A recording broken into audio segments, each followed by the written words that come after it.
የተመሰገነው ዛሬ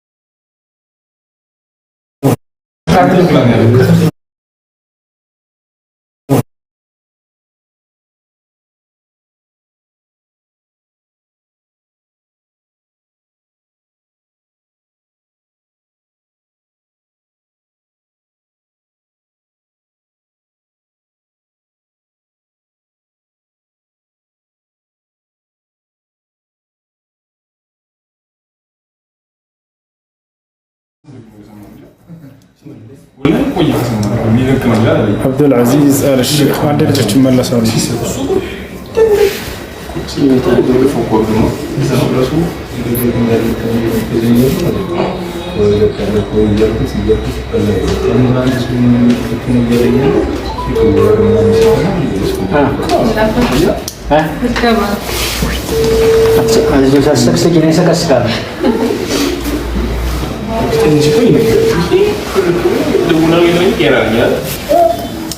هلا السلام عليكم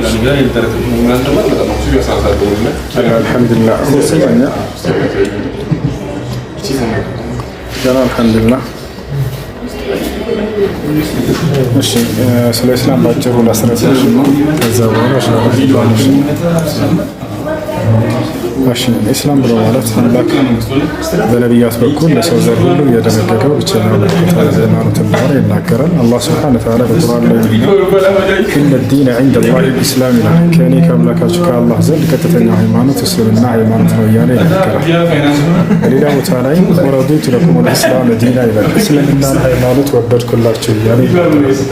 በሌላ ቦታ ላይ ለነቢያቶች ሁሉ እንደደነገገላቸው ሲናገር شرع لكم من الدين ما وصى به نوحا والذي أوحينا إليك وما وصينا به إبراهيم وموسى وعيسى إنه هي المسلمين ሃይማኖት ነው የደነገግኩላችሁ ከዚህ በፊት ለኖህ ለአብርሃም ለሙሴ ለመሲሁ ለነገርናቸው የነበረውን ሃይማኖት እያለ ይናገራል። ስለዚህ አምላክ አንድ ሃይማኖትን ነው ደግሞ ለነቢያቱ እንደሰጠው ያን ሃይማኖት ነቢያቶች እንዲሰብኩ ታዘው ሰብከው ሄደዋል። እርሱም እስላም ይባላል።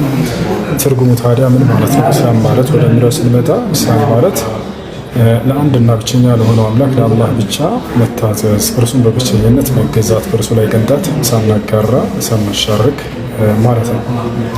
እንግዲህ ነቢያቶች የመጀመሪያ ያስተማሩት ትእዛዝ እርሱ ነው። አይተሽ ከሆነ መጽሐፍ ቅዱስ ላይ እስራኤል ሆይ ስሙ ጌታ አምላካችን መጽሐፍ ቅዱስ ላይ ነቢያቶች ሲያስተምሩ እስራኤል ሆይ ስሙ የትእዛዛት ሁሉ ፊተኛ የትና መጀመሪያቱ እስራኤል ሆይ ስሙ ጌታ አምላካችን አንድ አምላክ ነው እያሉ ያስተምሩ ነበር። ነገር ግን አምላክ አንድም ሶስትም ነው ብላ ክርስትና ቀይራ ከነቢያት በኋላ አዲስ መንገድን ፈጠረች እና ለዚህ ነው አምላክ ነቢዩ ሙሐመድ ሰለላሁ ዐለይሂ ወሰለም መላክ ያስፈልጋል። የቀደሙት የነቢያትን መንገድ ያስተምሩ ዘንድ ያ አምላክ በማንነቱም በምንነቱ አንድ ብቻ ነው ብለው እንዲያስተምሩ ታዘዙ። እርሱም ኢስላም ይባላል ያ መንገድ።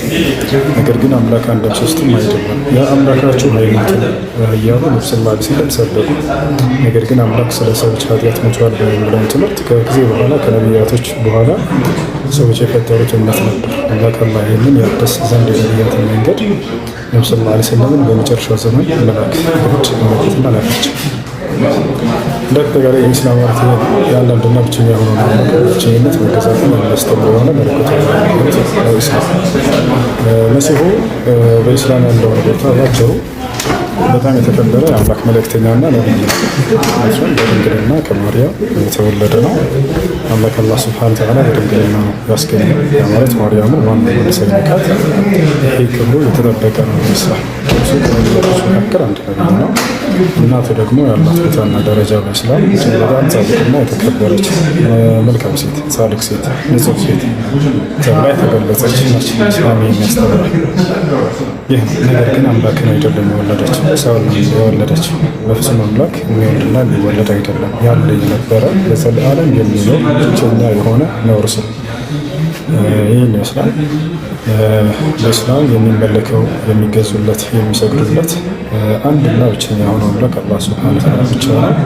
ከእርሱ ውጭ ለሌላ አካል መስገድም ሆነ መለመንም ሆነ ማምለክ የሚገቡት አካል የለም ብሎ ኢስላም ያስተምራል። እሺ ከነገር ሻዳ ለማለዛቸው እሺ የምለውን ቃል አብረሽ የተከተልሽ አሽሃዱ አላ ኢላሃ ኢለላህ ወአሽሃዱ አነ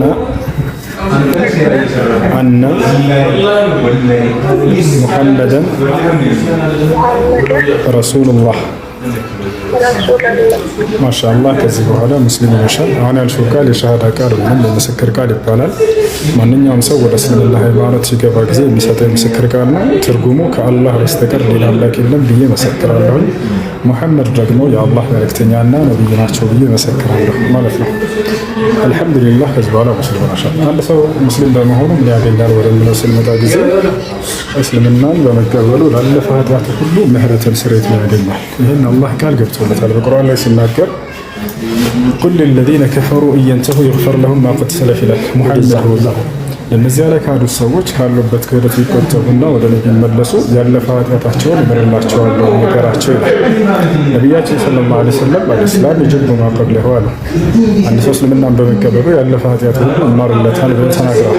ይሄ ነው ትልቁ ጸጋ እዚህ ዓለም ላይ ከኃጢአት ንጹህ ሆኖ መገኘት ነው እና ለሚሰልሙ ሰዎች የመጀመሪያ የሚደረግላቸው አቀባበል ከአምላካችን ከአላህ ዘንድ በሰለሙበት ቀን ያለፈ ኃጢአታቸውን ሁሉ ይቅር ይላቸዋል፣ ከኃጢአት ሁሉ ንጹህ ያደርጋቸዋል።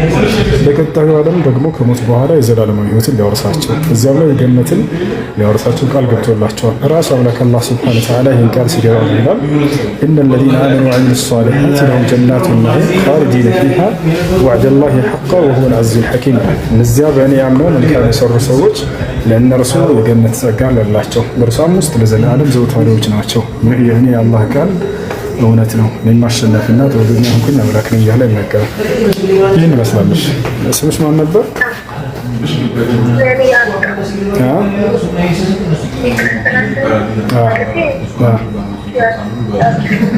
የአብስራ። እሺ ደስ የሚልሽ የሙስሊም ስም አለ አንቺ የምትወጂው ወይንስ ሌላ አወጣልሽ?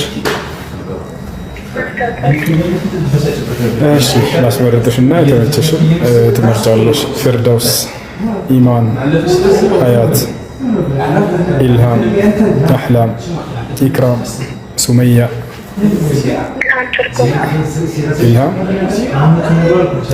ኢልሃም ማለት አምላክ አላህ ሱብሓነሁ ወተዓላ ለሰዎች የሚያሳውቅባቸው የግልጠት አይነት ነው እና ኢልሃም ይባላል። አላህ የሚያደርገው የእውቀት መግለጥ ኢልሃም ተብሎ ይጠራል።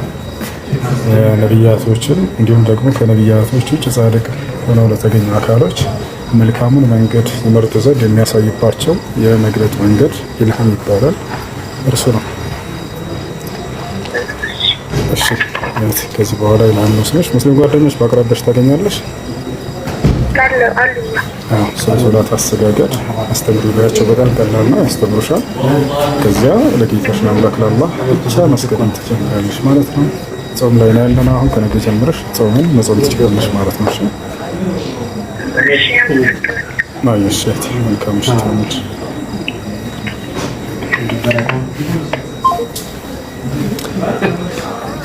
ጸጋው የበዛላችሁ የጌታ ሰዎች፣ የጌታ መንፈስ ያለባችሁ እሺ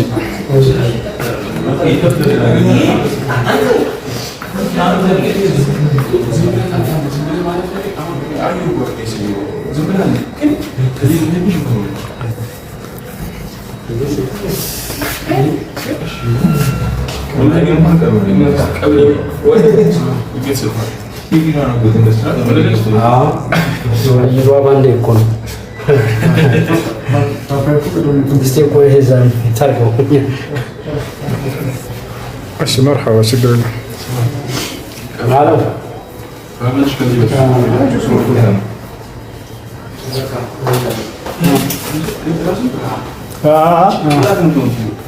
خلصت؟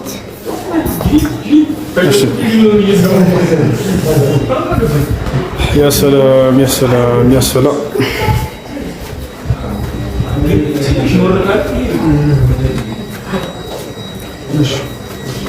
ጨረሰች እንዴት በአላህ ሳይድ እስኪ እኮ በዛ ነው እስኪ በአላህ እዛ ነው እንዴ የጓደኛ ሚስት ልትወልድ ገብታ ምንም ሳትቆይ ወለደች። ወላሂ መውለድ እንደዚህ ቀላል ነው።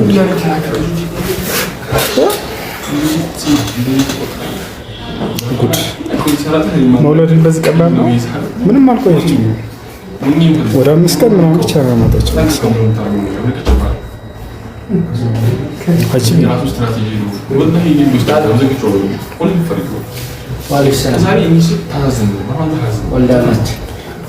አንድ 5 ቀን ብቻ አመጣችው ነው የምትባለው። እዚህማ ቀላል ነው። 40 ልጅ መውለድ ነው እንጂ በኋላ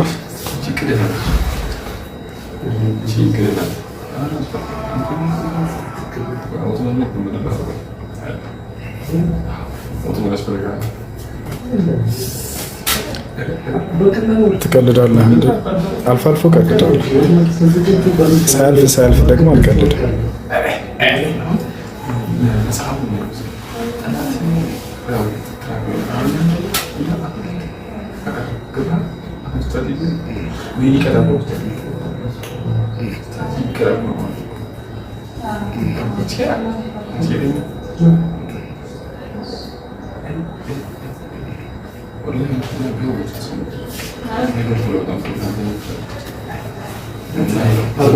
ስማ ወንድ ነው ሴት?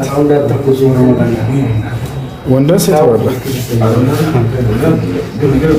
ወንድ ነው ሴት? والله الرجال قوامون على النساء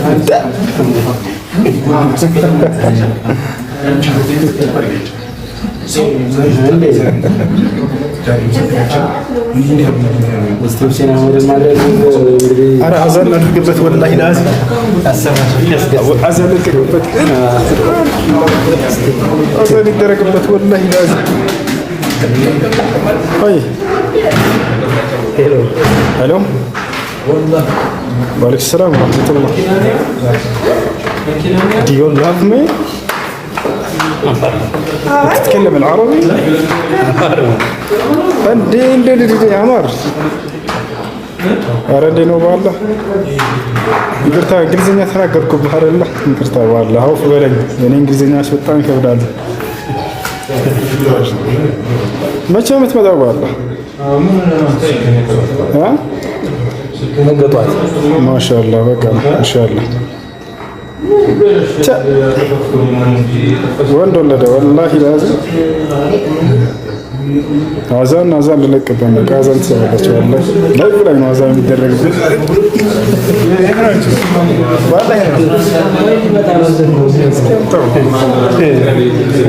ገና ተወለደ ወላሂ ገና ተወለደ። ስንት ዓመት ልጅ? ገና 9 ወሩ ገና 9 ወሩ 1 ዓመት ሊሞላው 1 ወር ሲቀረው የተወለደው ልጅ አይገርም? 1 ዓመት ሊሞላው 1 ወር ብቻ ነበር ሲቀረችው ውጭ ሞላ ተለቀቀላት ናት።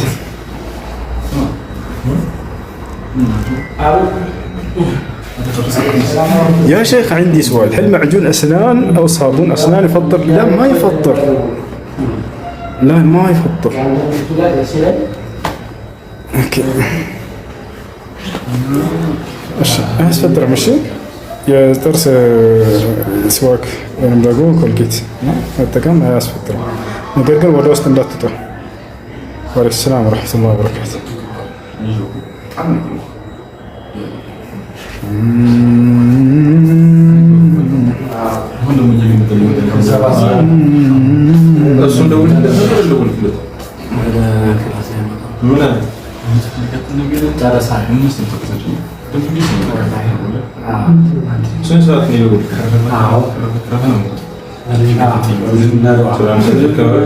ትገባላችሁ አንድ ጊዜ አዛን አድርግበት።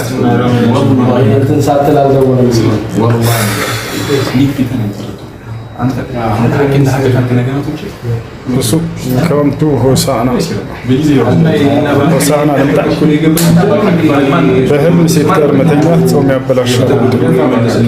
አያበላሽም። በህልምህ ከሆነ በህልሙ ሰው የዘር ፈሳሽ ቢያይ ከሌላ ዘባት ጋር ቢተኛ ጾሙ የሚበላሽበት ነገር አይደለም።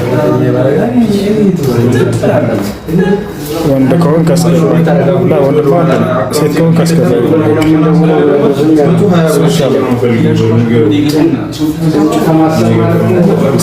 ንስር ጾም ያበላሻል? አያበላሽም። الرعاف لا يفطر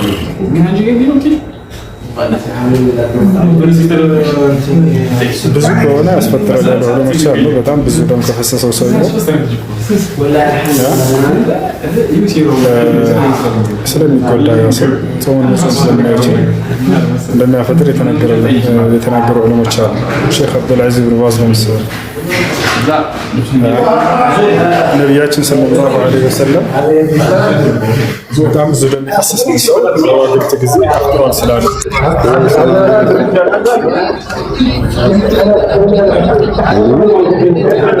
ሰላም አለይኩም ሰላም አለይኩም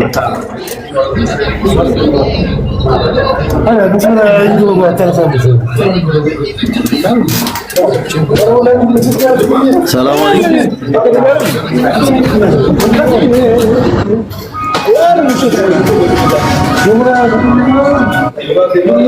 ሴፈር ላይ ረከው ሰላም አለይኩም ወአለይኩም ሰላም ወራህመቱላህ።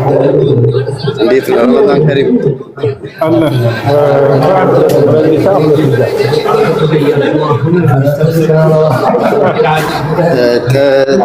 ባለፈው ስልክ ላይ ቀጥታ ስደውልልኝ ሞላ ያልመለስክልኝም ከዛ በቃ ላይ በላይ ላውራ እና ጥያቄ ልጠይቅ ነበር።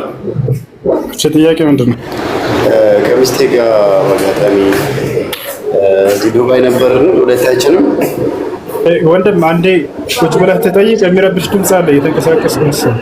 ያው አሁን ያው ቁጭ ብያለሁ እና ያለ ኒካ በአጋጣሚ እዛ ኢትዮጵያ እያለን ያለ ኒካ ልጅ ወልደን ነበር። አትልም የሁለት ወር እርጉዝ ነበረች። እውነት ነው። ከዛ አሁን በአዲስ ኒካ ማሰር አለብን በሚለው አወራን። እሷም እዚህ ዱባይ ከመጣች በኋላ ነው ያስተዋለችው።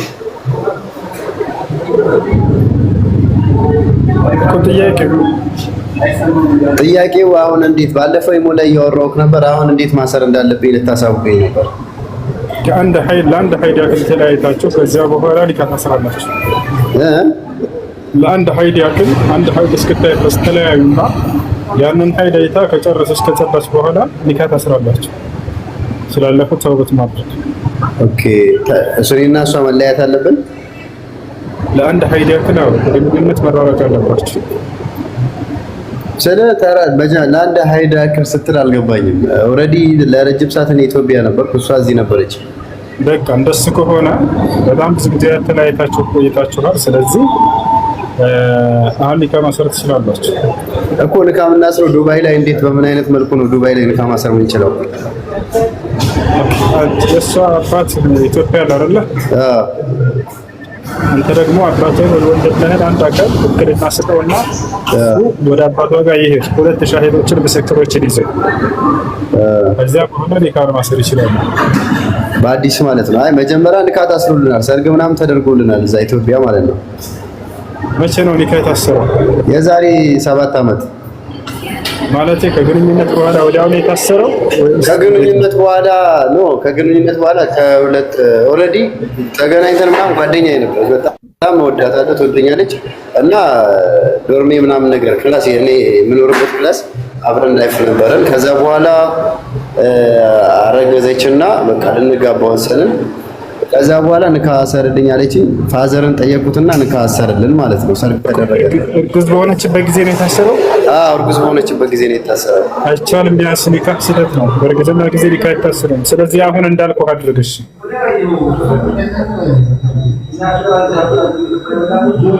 ሰማ هل سمعت كلامي؟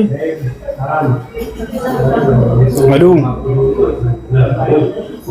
هل سمعت كلامي وفهمت؟ الو يلا نزلوه تحت بسرعه. ሌላ نعم ما عندي انا. ኦኬ አይቻልም ማለት ኒካሁ መደገም አለበት።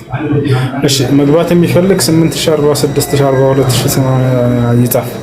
መግባት የማይፈልግ ደግሞ 0 እንዳይጽፍ።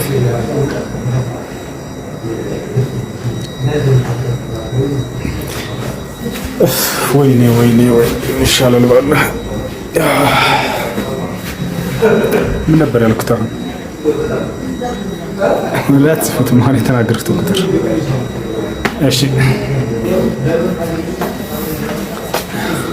وين الولد؟ الولد وين؟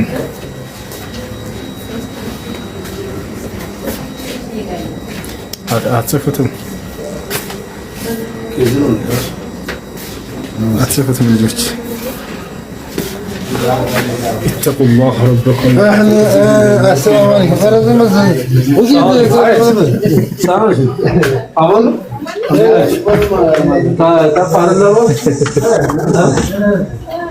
ماشي. السلام عليكم. وعليكم السلام ورحمة الله. سلام نمس. ጥያቄ ነበር። እሺ እኔ አግብታ ነበር ማለት ነው። ማሻአላህ አስር ጓ ሄደሽ ነበር? ኧረ በአላህ እየቀለድሽ መስሎኝ ነው። እሺ ይቅርታ። አይ ፈርስ ስለፈራኝ ነው። አትፍሪ። ያላስፈራ እናቴ አግብታ ነበርና ጥላት ሄደ ማለት ነው። እንጀራ አባታችን ለኛ እንጀራ አባታችን ነው። እሺ ከዛም ጥላት ከሄደ 3 አመት ሞልቷታል። በ3 አመት ውስጥ 2 መጥቶ ነበረ። 2 ጊዜ መጥቶ ነበር ወደ እናቴ ጋር ማለት ነው። እሺ መጥቶ ነበር። አሁን ጭራሽኑ ካልመጣ ከአመት በላይ አልፏታል። ኒካሁ አለ ወይስ ወርዷል? ፈትቼሻለሁ ግን አላላትም አይደል? አላላትም። ኒካ ደግሞ እንደምትፈልግ ያውቃል እኮ። ፈትቼሻለሁ እስካላለ ድረስ ኒካሁ አለ።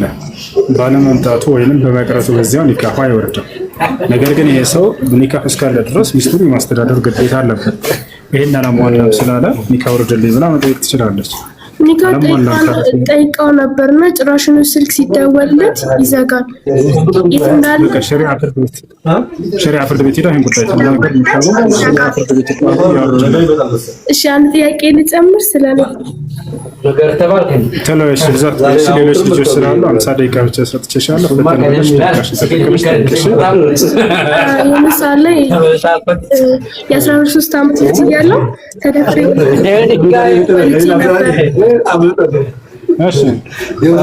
ከወለድኩ በኋላ አባቱነቱን ያዝ ብለው ኒካ አሰሩ ማለት ነው። እና ለምሳሌ ቲክቶክ ላይ ነገር አይቼ ነበርና አባት አይሆንም ዝምድና የሚሆነው ከእናት ጋር ብቻ ነው ምናምን ነገር። እሺ ስለ ጥያቄሽ ያሰባቱ ሊሆን ይችላል አይችልም ነው ተሻለላ። እሺ በዚህ ጉዳይ በዑለሞች መካከል ሁለት ሐሳብ አለ። በዝሙት የተወለደ ወደ አባቱ ይጠጋል ወይንስ አይጠጋም በሚለው ጉዳይ ግማሽ ዑለሞች ወደ አባቱ አይጠጋም፣ ምክንያቱም ያሰው አባቱ አይደለምና ብለው። ምክንያቱም ምንድነው ከተባለ አባት ሊባል የሚችለው ሸሪዓዊ በሆነ ኒካህ ግንኙነት አድርጎ ሲወልድ እንጂ በዝሙት የወለደ ሰው የአባትነት መጠሪያ የለውም በሚለው ነቢያችን ሰለላሁ ዐለይሂ ወሰለም ሲናገሩ አልወለዱ ሊልፍራሽ ወሊልዓሂር አልሐጀር ብለዋል። ልጁ የሚገባው ለፍራሹ ባለቤት ነው። ማለት ሸሪዓዊ ኒካህ አድርጎ በሐላል በፍራሹ ላይ ለወለደ ሰው አባት። ነገር ግን በዚያ ዝሙት ላደረገው ሰው ፍርድ ነው የሚገባው። ማለት በድንጋይ ተወግሮ ይገደላል። ባለትዳር ሆኖ ዝሙት የሰራ ከሆነ፣ ባለትዳር ሳይሆን ዝሙት የሰራ ከሆነ ደግሞ 80 ግርፋት ማለት 100 ግርፋት ይገርፋሉ። ሌሎች ዑለሞች ደግሞ ምን አሉ? በትክክል ከአንድ ሰው ብቻ ከሆነ ያቺ ሴት ያንን ግንኙነት አድርጋ ልጁን የወለደችው ያም ሰው በዚህ ጉዳይ ካመነና ከተቀበለ ወደዚያ ሰውዬ ይጠጋል፣ ችግር የለውም ብለው ተናገሯል። እና ስለዚህ በዚህ አቋም ከሄደን ያ ሰው ያቺ ሴት ከብዙ ሰው ጋር ከሆነ ግንኙነት አድርጋ ልጁን የወለደችው እዛው ንጽበት ብዙ ሰዎች ጋር ከሆነ ያደረገችው ወደ የትኛው ሊጠጋ አይችልም፣ ወደ የትኛው ሊጠጋ አይችልም። ነገር ግን ከአንድ ሰው ብቻ ጋር ከሆነ ያ ነገር የተከሰተው ስላለፈው ተውበት አድርገው እነዚያ ሰዎች መግባት ይችላሉ። ልክ እንዲሁ ደግሞ ልጁ ወደዛ ወደ አባቱ ይጠጋል። አይ ወላሂ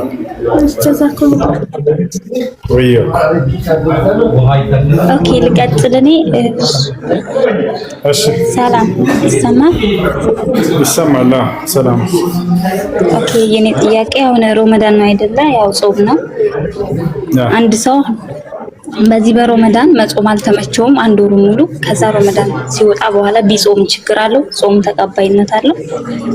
አዎ ይቻላል። እንዳውም አላህ ይህን ቃል በቃል በቁርአን ላይ ይናገራል። ምን አለ? ስለ ጾም እየተናገረ በሱረቱል በቀራ ላይ ፈመን ካነ ሚንኩም መሪደን አው ዐላ ሰፈሪን ፈዒደቱን ሚን አያሚን ኡኸራ፣ ከእናንተ በጾም ቀን የታመመ ሰው ወይንም ጉዞ ላይ የሆነ ሰው ካለ፣ ከሀገር ወጥቶ የተጓዘ ሰው ካለ እነዚህን ቀናቶች በሌላ ቀናት ቆጥሮ ይጾማቸው ብሏል።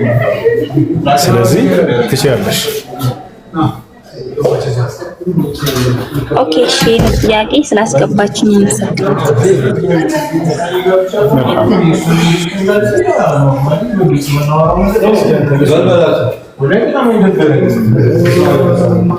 አሰላሙ አለይኩም። አንድ የሚያታር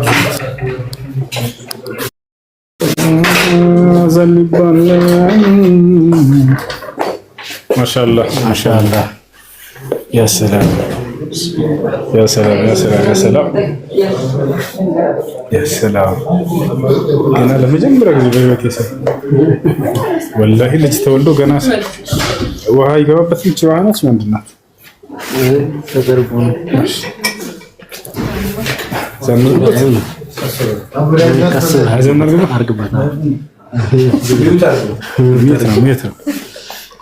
الله أكبر الله أكبر الله أكبر الله أكبر أشهد أن لا إله إلا الله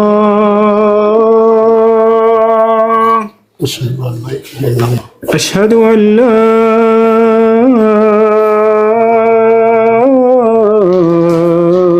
إله إلا الله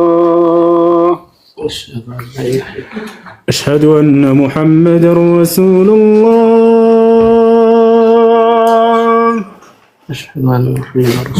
أشهد أن محمدا رسول الله هيا على الصلاة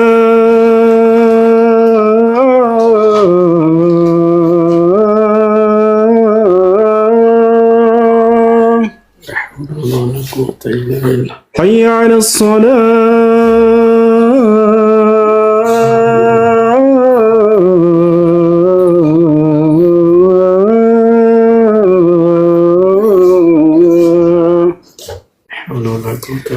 حي على الفلاح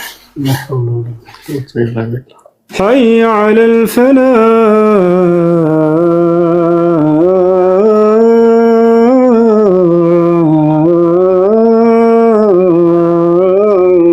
الفلاح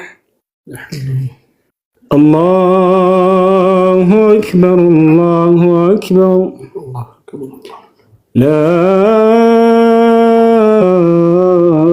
إله إلا الله لا إله إلا الله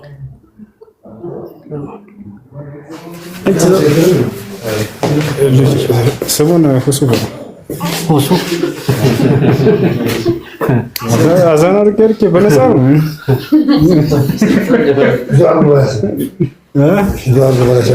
دور ولا يسأل تقول لك كرو يسأل تقول لك دور ها دور كم ገና 9 ወር አይደለ? ኢንሻአላህ ካንደር በኋላ እንዳንተ ይሆናል። እንግዲህ ባይመጣሽ እዛው ፏ ብሎ እናት ወር ውስጥ መኖር ይሻላል ነበር። ሀሳብ የለም ምን የለ ملفات يعني نساري يستوي يوش ايوه تمام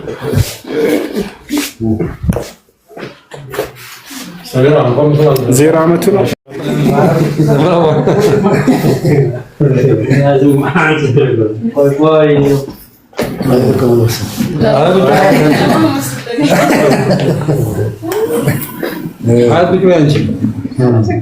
يا سلام يا سلام يا سلام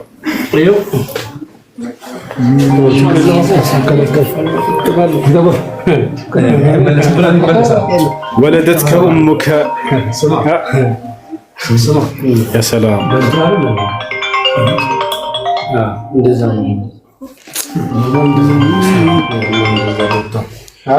ولدتك أمك يا ابن آدم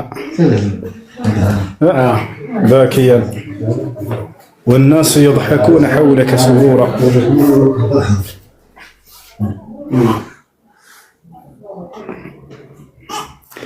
من بابك ولدتك أمك يا ابن آدم باكيا والناس حولك يضحكون سرورا فاعمل لنفسك أن تكون إذا بكوا في حين موتك ضاحكا مسرورا ولدتك أمك يا ابن آدم باكيا اتقوا الله تعالى ويصل يوم القيامة إنك لا تظلم እሺ ولدتك أمك እናትህ ወለደች የብነ አደም አንተ የአደም ልጅ ባኪያን እያለቀሰች والناس حولك يضحكون سرورا ሰዎች ደግሞ ያንተ በተወለድክ ጊዜ በአንተ አቅራቢያ በአንተ ስር ደስተኞች ሆነው እናትህ ግን እያለቀሰች ወለደች فاعمل لنفسك ለራስህ ጠንክረህ ስራ أن تكون إذا بكوا في حين موتك أنت بموت جزي سوتش فأنت صرت سوا من يالك جزي ضاحكا مسرورا يساكنا يتدست كندتهم تنكر السرعة أي قرب ستولد سوتش يساكو يقبلوها ستموت يالك أسوي شيء مهال እንደ ህፃን ሲወለድ አዛን ይደረግበታል። ሲሞት ጊዜ ሶላት ይሰገድበታል። ያለውን ቃም ስትወለድ ጊዜ አዛን ይደረግበታል። ስትሞት ጊዜ ሶላት ይሰገድበታል። የሰው ልጅ በሁለቱ መካከል ነው ያለው። ማንኛውም እሺ በሰሞኑ መሐመድ ማለት ሴት ልጅ ስትወለድ በሴት ልጅ ላይ አዛን ይደረጋል። በወንድም በሴትም ላይ ሱና ነው። ሰለፎች አድርገውታል። ባይደረግስ ችግር አለ ወይ? ችግር የለም ባይደረግ። ነገር ግን ቀደምት መልካም ሰለፎች አድርገውታል። በዚህ ጉዳይ የመጡ ሐዲሶች እንዳለ ضعيفዎች ናቸው። والحديث الضعيف يعمل به في فضائل الأعمال عند بعض أهل العلم። ዘካተል ማል ለእህት ለወንድም ይገባቸዋል ወይ? ዘካተል ማል እህትና ወንድሞች ትዳር ይዘው ጎጆ ይዘው የተቸገሩ ደሃ የሆኑ ከሆነ ችግር የለውም። ከእናትና ከአባት ጋር የሚኖሩ ፈላዎች ከሆኑ ህፃናቶች ከሆኑ ግን ዘካ ይሰጣቸው። ለቤተሰብ በምታደርገው ወጪ ደርሳቸዋልና እነሱ አይ ልጁን ሁሱ በሉት እንዳለ ሁሱ በሉት በአላህ ያአላህ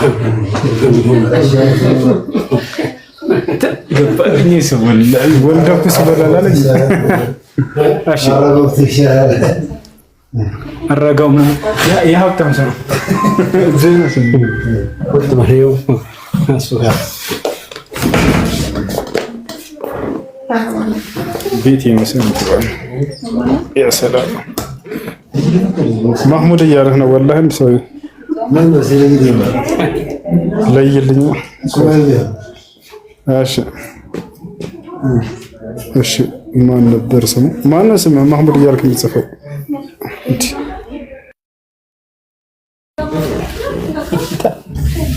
አይሰጥም ወንድ ቢሆን አሳውቁኝ አለ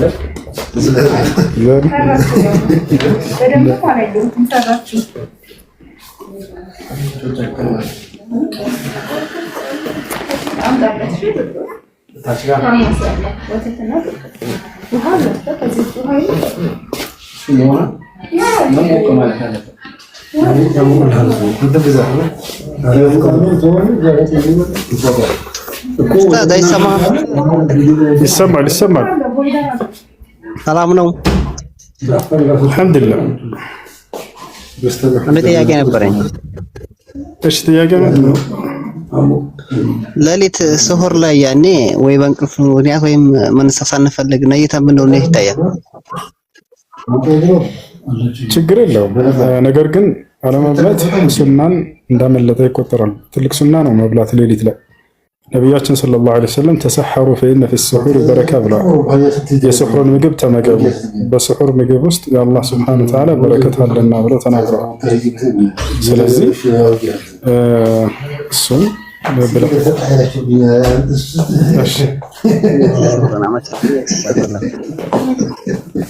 مرحبا السلام عليكم وعليكم السلام ሆሽ የነየትነውን ብር ያን ሰው ማግኘት ካልቻለ ለሌላ አካል መስጠት እንችላለን ለተቸገረ ይቻላል እሺ ሌላ ልጨምር ጨምር ነስር ጾም አበላሽ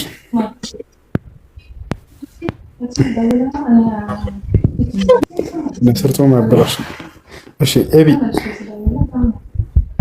ሰላም አለይኩም ወአለይኩም ሰላም እንዴት ነህ በእናትህ አላህ አልহামዱሊላህ በጣም አላህ ይወደድሽ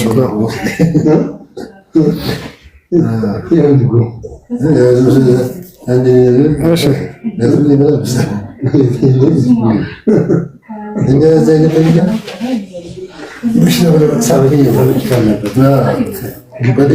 እሺ አብዱ ናም እንዴት ነህ ፉሱ ወንድሜ እንዴት ነህ ሀቢቢ አለን አልሐምዱሊላህ ማን ነው መስገን ክብሩ ይስፋ እሺ አብዱ እስልምና ላይ ጥያቄ አለ ኧረ ጥያቄ የለኝም እንደው ዝም ብዬ ስለምወድህ ነው የገባሁት ስለመከታተል ይኸው ይለኛል ላይቭ ስከባ እሺ ገረመው ከላይ ሰላም እንዴት ነው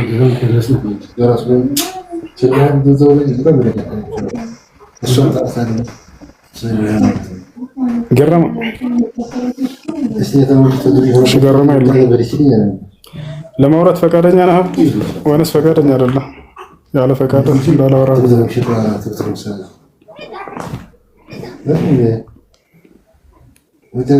አብዱ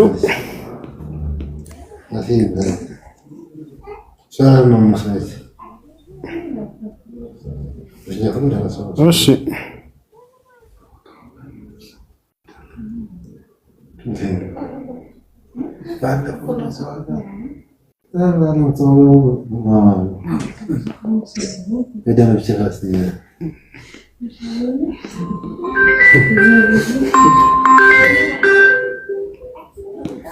እሺ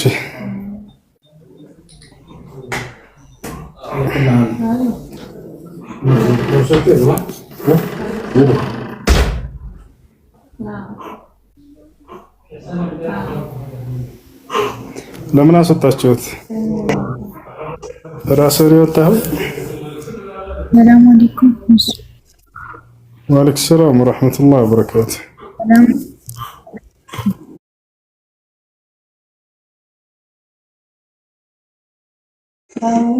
እሺ አንድ ጓደኛዬ ማለት ነው ብር ዘካ ሰጥታት ነበረ ማለት ነው። ሀገርሽ ላይ ያሉት ምስኪኖች እንትን ብላ ነበር ወደ አገር አፍሊክና ስጪ ብላት ነበር ማለት ነው። ከዛ እሷ ደግሞ 4 ነው ያሉት አለች። አሁን ደግሞ ስትቆጥራቸው ብዙ ናቸው። በኢትዮጵያ ለአንዱ 20 ሺህ ብር ነው። ከዛ ያለ 4ቱ ትታ ለሁሉ 10 ሺህ ብር ብትሰጥ ምን ችግር አለው? ሴትዋ ያለች ለአራቱ አድርስ ለተባለችው ሰዎች አድርስ ለተባለችበት መጠን ልክ መስጠትና መላክ አለባት። ካልሆነ እምነትን መብላት ነው። ይሄ ወይንም ይሄንን ነገር ከዚህ ልክ የተሻለ አሰጣጣልና ለሌሎችም ላካፍላቸው ብላ ካሰበች ለባለቤቷ ማሳወቅ፣ ለባለቤቷ ታሳውቅና ትሰጣለች። ይሄ ነው መሆን ያለበት። እሺ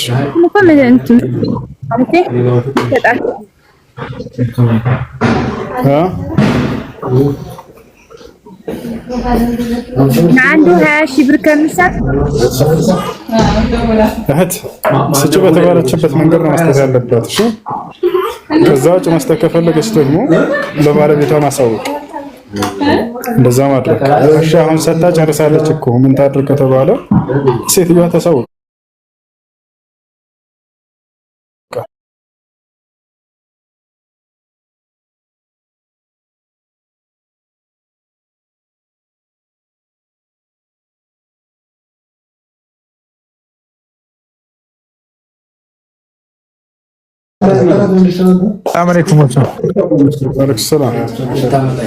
አንደኛ ጥያቄ ወደ ጥያቄ አለኝ። አንደኛ የሰው ዱዓ የሚያደርግ ይሄን አሁን የተለያየ ነገሮች አሉ። ዱዓ የሚያደርግ ላይ 2 ዓመት 1 ዓመት ሊሆን ይችላል። አንድ ሰው ዱዓ እንዴት ነው መቅቡል የሚሆነው? እኔ አላስወጣሁም ተመልሰህ ግን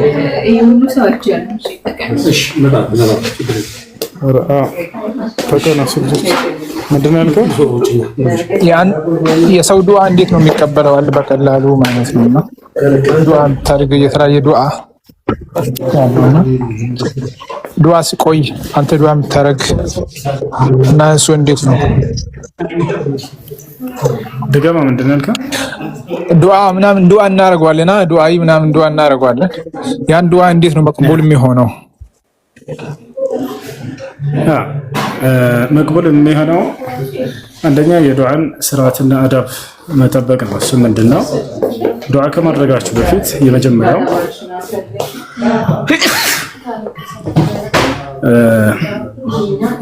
አላህ Subhanahu Wa Ta'ala ላይ እርሱ የዋለላችሁን ጸጋ ማመስገን፣ ከዚያ በኋላ በእርሱ ላይ ውዳሴን ማስፈን።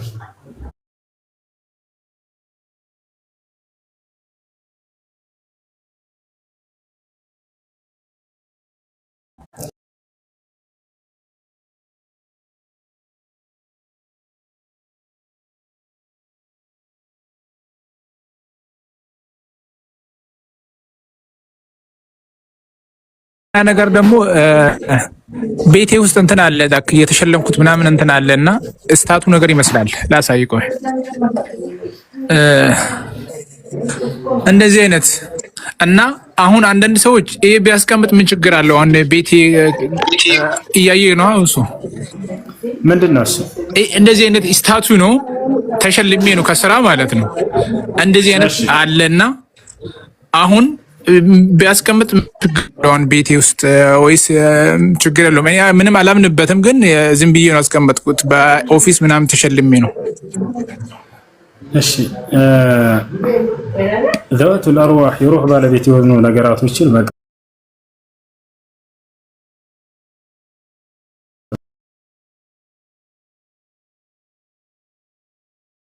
ያው ነገር መቅረጽ ክልክል ነው። ነብያችን ሰለላሁ ዐለይሂ ወሰለም ከልክለዋል። አይ ስለዚህ አስፈላጊ አይደለም እሱ።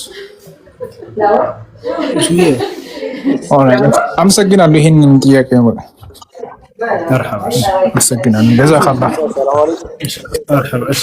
አብዱን አስቀድሙት። አብዱ የተናንሳ እሱ ምን አለ መሰለህ፣ ያው እኔ አይደለም ያሰጣሽ ምናልባት ሊሆን ይችላል። ራቅ ስል ነው መሰለህ እንትኑ አስወጥቶ ነው ከቤት ወጣ ብዬ ወርታሽ ሲሄድ ነው። እኔ የምልህ አሁን እኔ ክርስትና ከተቀበልኩ ማለት ነው በቃ በጣም በእኔ በጣም አዘነች ምናምንና ትናንትና ከትላንት ወዲያ ነው አይ ቲንክ ሂጄ ነበር ቤቷ ጠርታኝ ሄድኩና በጣም በቃ አዘነች ምናምንና አሁን እሷ በጣም ስሜቷን በቃ እንዴት መግለጽ አልቻለችም። መናገርም ፈርታ አይነት ነገር ነውና አሳዘነችኝና አሁን በሷ እግዚአብሔር ያዝንብኛል። አሁን እኔ እምነትን የምትቀበለውና ልክ እንዲሁ ደግሞ እምነትን የምትቀይረው ለቤተሰብ ብላችሁ መሆን የለበትም። ደግሞ በቤተሰብ አላህ ሱብሓነሁ ወተዓላ አንተ ላይ ግን አንተ ከእስልምና እንድትወጣ እንዲሁም ደግሞ ክርስትናን እንድትቀበል ያደረገህ ነገር ምንድን ነው? አብዱ እስኪ ንገረኝ። አንተ ከእስልምና ይሄ ነገር አልተመቸኝም የምትለው ነገር ካለ ወይንም በእስልምና ላይ የሌለ ክርስትና ላይ እንዲህ የሚመች ነገር አገኘሁኝ የምትለው ነገር ምን ነበር? ከእስልምና ሁሱ የኔ እውነቴን ነው የምነግርህ። ሁሱ በቃ እንዴት ብዬ ነው የምነግርህ? እኔ አሁን ወደዛ ወደ ክርስትና እምነት ስገባ ያው ልጅ እያለሁ ነው የገባሁት። 10 ምናምን ዓመት ልጅ እያለሁ ነው እየገባሁና በቃ ገባሁበት። ከገባሁ በኋላ ግን ብዙ ጊዜ ስለቆየው አሁን ብዙ ጊዜውን በዚህ ስላሳለፍኩትኝ በቃ እንትን ይለኛል። አሁን ከቤተሰብ ጋር ለምኖረው ያው በብቸኝነት ላይፍ ምናምን ስኖር ምናምን ከነሱ ጋር መሄድ ፈልጋለሁ፣ መቀላቀል ፈልጋለሁ። ግን በቃ ከዚህ ላይፍ ደግሞ መውጣት ፈራው፣ ያስፈራኛል። በቃ ከዛ ሃይማኖት መውጣት በጣም ነው እንትን ምለው እና ሁለት ወዶ አይነት ነገር ሆነብኝ። እንዴት እንደሆነ ብቻ አላውቅም፣ እንዴት እንደገባሁ አላውቅም። ከገባሁ በኋላ ግን አዳበኝ አሁን አንተ ወጣት ሆነሃል። የዛኔ እንዴት እንደገባሁ አላውቅም አልክ። ሰዎች ሳያውቁ ወይ በሆነ ምድራዊ ጥቅም ተታለው ሊሆን ይችላል፣ ወይንም ደግሞ ቤተሰቦቻቸው ክርስቲያን ስለሆኑ ሊሆን ይችላል፣ ወይ ጓደኞቹ ጫና አድርገውበት ሊሆን ይችላል። በተለያየ መንገድ ሊገባ ይችላል። ነገር ግን እያደገ ሲመጣ ጊዜ አይምሮውን ያሰራዋል። ይባላል አይደል? በያዝከው መጽሐፍ ላይ ቢያንስ እምነቱን ፈልገው። ከኦሪት ዘፍጥረት እስከ ራዕይ ድረስ አምላክ ተብሎ የሚጠራ አካል እግዚአብሔር፣ እንዲሁም ደግሞ ነቢያቶች አሉ። ሃይማኖት ከእነርሱ መገኘት አለበት።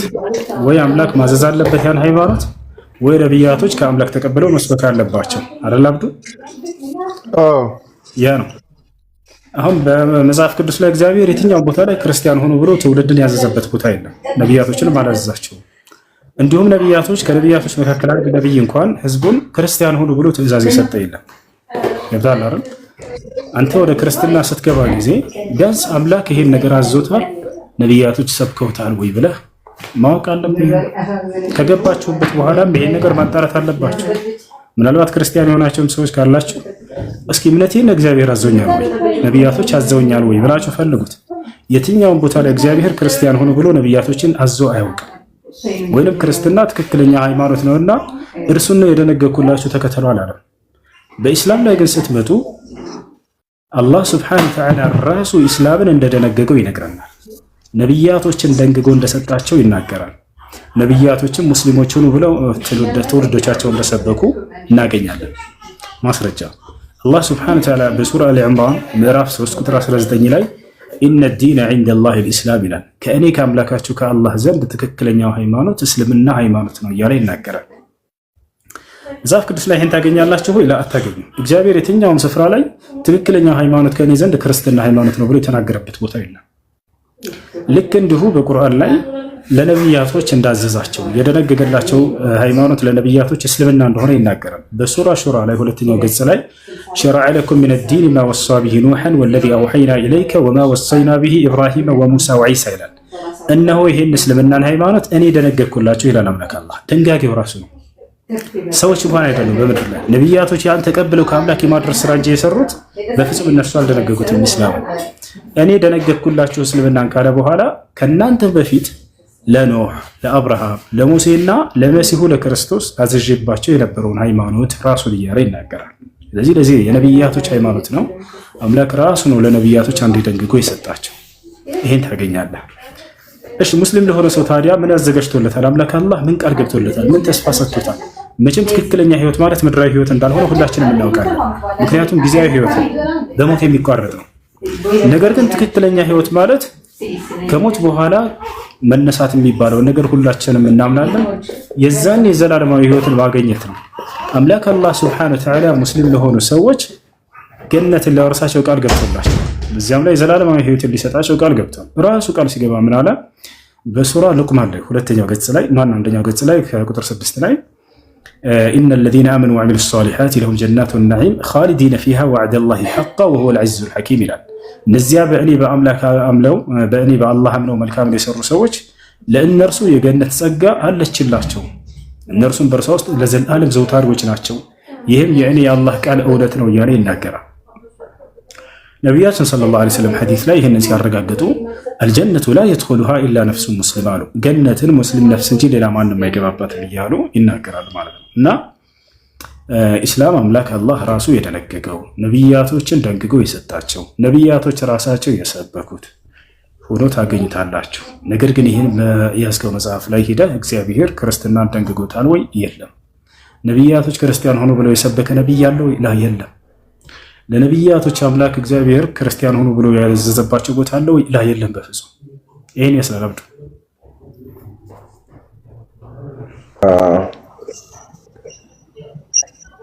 ኦኬ ሰላም አለይኩም ሱ አንድ ሚኒት አድርገው። ወአለይኩም ሰላም። እሺ አብዱ፣ እኔ የምልህ ወደ ዲንህ ተመለስ። መቼ እንደምንሞት አናውቅም። ሳላውቅ ገብቼበታለሁኝ አሁን መውጣት ከበደኝ ነው ያልከው። ይወጣል። እኔ ቢያንስ የሆነ ነገር አንበው የሆነ የተፈጠረበት ሹብሃ ካለ ከእስላም ብዬ አስቤ ነበር። ወይንም እንደው እስልምና ላይ የሌለ ክርስትና ላይ ያየሁት መልካም ነገር ካለ ብዬ ያንን እንደው ላጠራልህ ፈልጌ ነበር። ይወጣል አይደል? እኔ አሁን ላይ ምን መሰለህ እሱ አሁን እኔ እንደማንኛውም ሰው የሆነ ሃይማኖት ቀይሬ ያለው አሁን እኔ ላይ ገባ ምንም አይነት አሁን እንደዚህ ሙግት ምናምን የሚባል ነገር ላይ እንደዚህ መሟገተው ነገር የለም። አሁን እንደማንኛውም ሰው ምክንያቱም እስልምናን እኔ አላውቅም። ስለ እስልምና ምንም የማውቀው ነገር የለም። ስለ እስልምና ምን ታውቃለህ ብትለኝ አሁን ቁርአን ቀርቼ ሐፍጄ የሆነ ነገር ምንም ነገር የለም። አሁን ከምሰማው በምትሰማው